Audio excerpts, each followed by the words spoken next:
સુરેન્દ્રનગરમાં 1500 કરોડના જમીન કૌભાંડ મામલે હવે મોટો વળાંક સામે આવ્યો છે અને હવે પાટીદાર સમાજ કલેક્ટર રાજેન્દ્ર પટેલના સમર્થનમાં મેદાને આવ્યા છે। શું ને સમગ્ર મામલો તેની વિગતે વાત કરશું। નમસ્કાર, હું છું પ્રથમ મોદી, આપ જોઈ રહ્યા છો નિર્ભય ન્યૂઝ।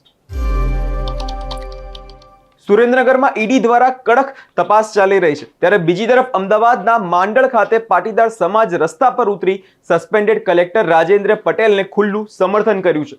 પાટીદાર સમાજનું કહેવું છે કે ગુજરાતના અધિકારીઓ સાથે અન્યાય થઈ રહ્યો છે અને તે માટે જ માંડલમાં પાટીદાર આગેવાનો દ્વારા સસ્પેન્ડેડ કલેક્ટર રાજેન્દ્ર પટેલના સમર્થનમાં વિશાળ રેલીનું આયોજન કરવામાં આવ્યું છે। સાંભળીએ તે આગેવાનોનું શું કહેવું છે અને નજર કરીએ વિરોધના દ્રશ્યો પર। બે મહત્વના મુદ્દા હતા। ઘણા સમયથી પાટીદાર આગેવાનો લડી રહ્યા છે કે ભાગેડુ લગ્ન પ્રથા વિરુદ્ધ કડકમાં કડક કાયદો બનાવવા। સરકાર સાથે પણ મંત્રણા થઈ, ડેપ્યુટી સીએમ સાથે પણ ચર્ચા થઈ અને ત્યારે ચર્ચાની અંદર એ કહે છે કે હમણાં જ અમે કાયદા બનાવીને આદેશ આપી દઈએ છીએ, એમાં પણ હજુ કંઈ પ્રોગ્રેસ કરવામાં નથી આવીને સતત સુરતની અંદર હમણાં તાજેતરમાં જ આપણે ઘટના બની છે કે 17 વર્ષની દીકરીને લઈ અને છેલ્લા 35-40 દિવસથી જે માણસ ગુમ થઈ જાય છે, પોલીસ એને શોધી શકતી નથી અને એના માટે થઈને પાટીદાર યુવાનોએ બહાર આવવું પડે છે, રોડ આવવું પડે છે। એવી ગુજરાતની અંદર અસંખ્ય દીકરી છે, નહીં કે પાટીદાર સમાજની એક દીકરી, દરેક સમાજની દીકરી એ બધા માટે મહામૂલ્ય મૂડી હોય છે।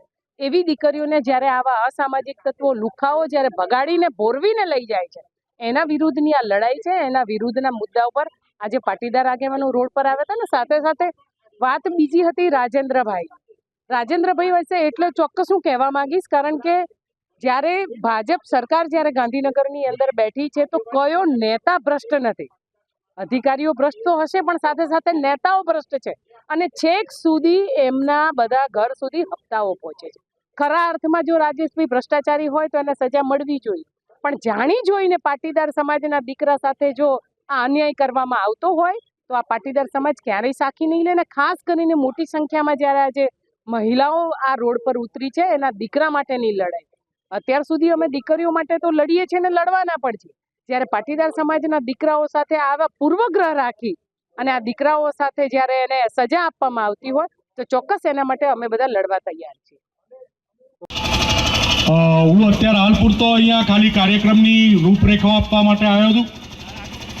અહીંયાથી આપણે બધા સંગઠિત થઈ રેલીના માધ્યમથી મામલતદારશ્રીને આવેદનપત્ર આપવાના છીએ। આપણા સમાજના વતી મારા આમંત્રણને માન આપી અને મોરબીથી મારા સાથી મિત્ર, આંદોલનકારી મિત્ર શ્રી મનોજભાઈ પનારા આવ્યા છે। એવી જ રીતે અમારે ભાગેડુ લગ્ન પ્રથાની મુહિમ જે સમગ્ર ગુજરાતમાં ચલવી રહ્યા હતી એ મુહિમને એકમાત્ર મહિલા અમારી સાથે ખભે ખભો મિલાવી અને ભાવનગરથી જામનગર અને કચ્છથી કાઠિયાવાડ હંમેશા અમારી સાથે હોય તેવા ગીતાબેન પટેલ અહીંયા આવ્યા છે। આપણા સમાજના સર્વ પ્રમુખ આગેવાનો ગામે ગામ જે ટીમે મહેનત કરી છે એ બધી ટીમ મોટા ભાગની અહીંયા હાજર છે અને કદાચ 48 કડવા પાટીદાર સમાજના ઇતિહાસમાં કે માંડલ પાટડી વિરમગામ તાલુકાના પાટીદારોના ઇતિહાસમાં કોઈ રજૂઆત કરવા માટે પાટીદારો ભેગા થયા હોય તો આ પહેલો દાખલો છે। ગુજરાતમાં દરેક જગ્યાએ પાટીદારો ભેગા થાય છે, વાત કરે છે।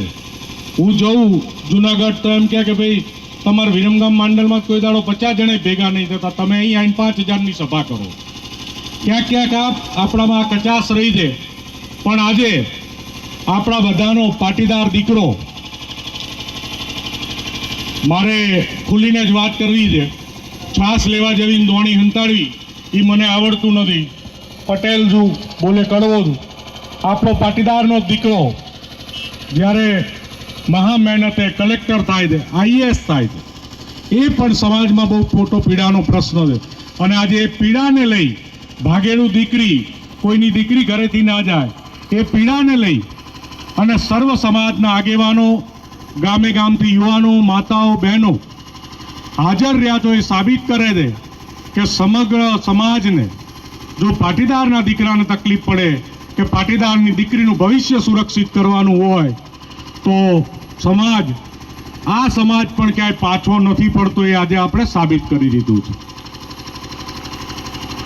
જો દીકરી ભવિષ્યમાં ભાગી જાય એની ચિંતા કરી અને જો અમે આખા ગુજરાતમાં રેલીઓ કરતા હોય તો આ તો સમાજે દીકરો મોટો કર્યો, ભણાયો, ગણાયો, કલેક્ટર કર્યો અને એની કોઈ બલી લેતું હોય તો પાટીદાર સમાજમાં હવે દીકરી નહીં, આ પાટીદાર દીકરાને બચાવવાની પણ મુહિમ આખા ગુજરાતમાં અમે ચલાવીશું, એની હું તમને ખાતરી આપવા આવ્યો છું.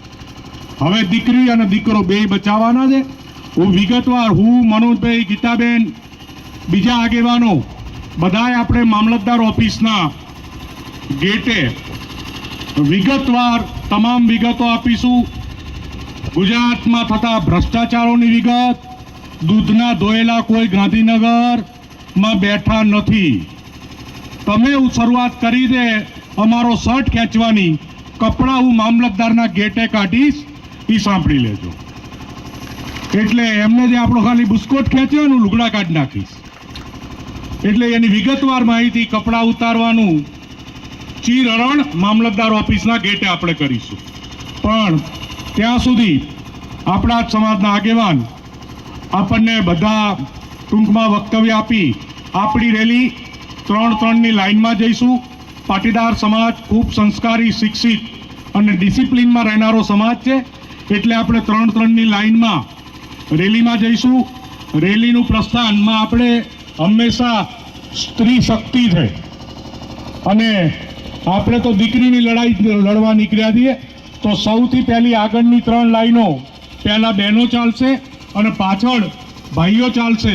એટલે આપણે નારી શક્તિની આગેવાનીમાં આજની રેલીનું પ્રસ્થાન કરીશું અને મામલતદારના ગેટે બધાના આમંત્રિત મહેમાનોના વક્તવ્ય સાંભળીશું.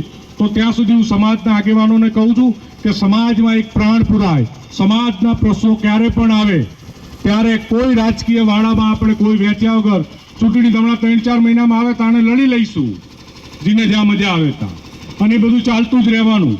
આપણે બધાએ પટેલમાં દર રેશન કાર્ડમાં એક નેતા હોય, એટલે એ બધું ચાલતું રહેવાનું. પણ એની અસર સમાજ ઉપર ના પડે, સમાજ સંગઠિત થાય અને સમાજના પ્રશ્નો આવે તો આનાથી પણ મોટી સંખ્યામાં ભવિષ્યમાં કઈ રીતે આગળ વધવું અને આગળના શું કાર્યક્રમો છે એ પણ મામલતદાર ઓફિસે આપણે ડિક્લેર કરીશું.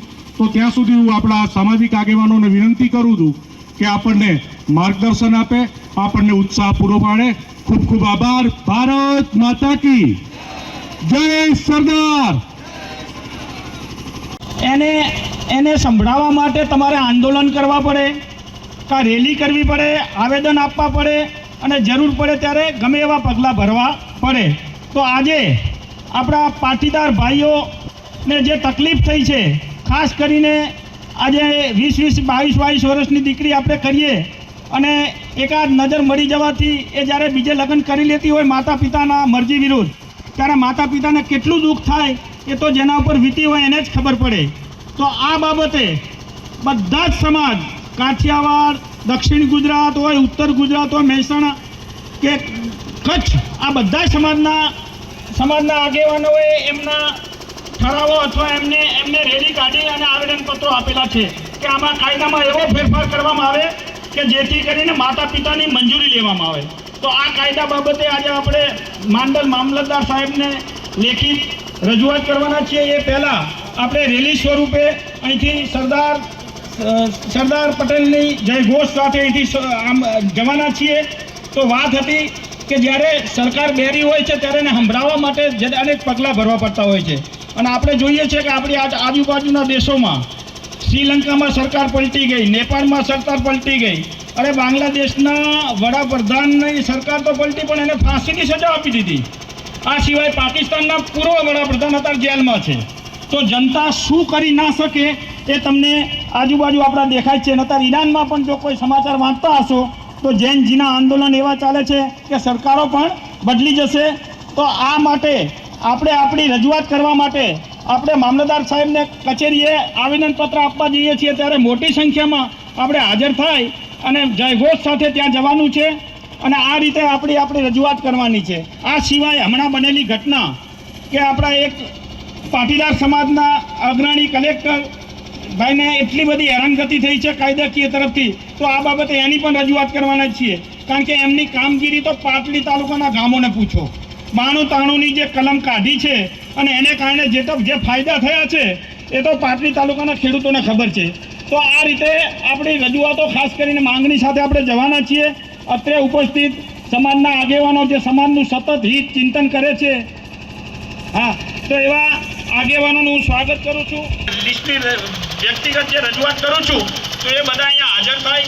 પટેલ વરુણભાઈ હાજર છે, પટેલ મનોજભાઈ પનારા સાહેબ હાલ વણોદ, પ્રભુભાઈ ગટોરભાઈ પટેલ ગોરિયાવાડ, ગીતાબેન પટેલ એ ઉપસ્થિત છે, પટેલ ઉમેશભાઈ મૂર્તિભાઈ રીબડી, પટેલ ગિરીશભાઈ પરસોત્તમભાઈ નાઈકપુર જે આપણા 48 સમાજના વર્તમાન પ્રમુખ, સારું એવું સ્થાન ધરાવે છે, ડિરેક્ટર છે, પ્રમુખ છે, જસવંતભાઈ બળદેવભાઈ પટેલ માંડલ, સુભાષભાઈ રણછોડભાઈ સુરતપુરા, પટેલ પ્રવીણભાઈ દાસ શેર, પટેલ સુમનભાઈ નાનુભાઈ વાંસળા, પટેલ મહેન્દ્રભાઈ બાબુભાઈ દાલોદ અને આપ સૌનું સન્માન છે કે આ બાબતે આપણું આંદોલન આપણે રેલી કે શરૂઆત. રાજુભાઈ, કલેક્ટર વિશે મારે 2 શબ્દો કહેવાના હતા એટલે આજે હું કહી દઉં. અમે પાટડી તાલુકાને આજુબાજુના 7 ગામ જેની અંદર 192 કલમ રાજાશાહી વખતથી 192 ની નોંધ હતી, કોઈ કલેક્ટર જ નતા કરી શક્યા.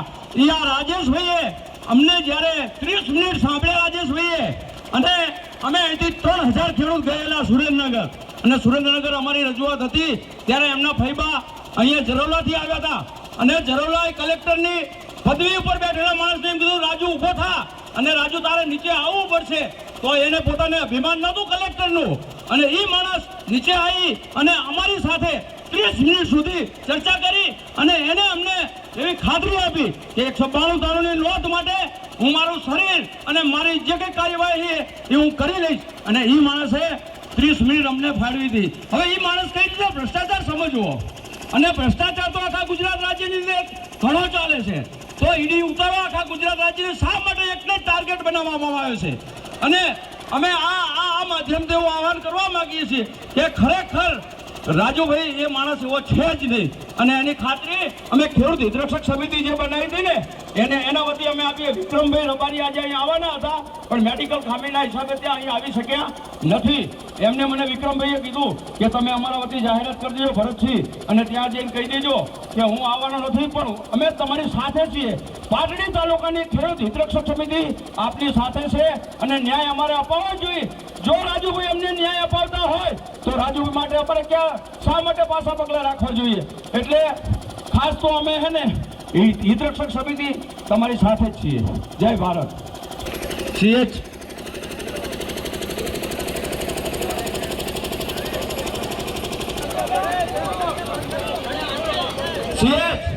વિષ્ણુભાઈને બોલાવો 2 મિનિટ.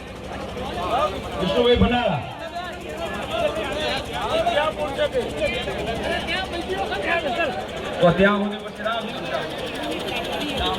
કોંગ્રેસના અગ્રણી પાટીદાર નેતાઓ ગીતા પટેલ, વરુણ પટેલ અને મનોજ પનારાએ રાજેન્દ્ર પટેલને ખુલ્લું સમર્થન જાહેર કર્યું છે. સમાજના આગેવાનોનો સીધો આક્ષેપ છે કે રાજેન્દ્ર પટેલને ષડયંત્રનો ભોગ બનાવવામાં આવી રહ્યા છે અને તેમને ખોટી રીતે ફસાવવામાં આવી રહ્યા છે.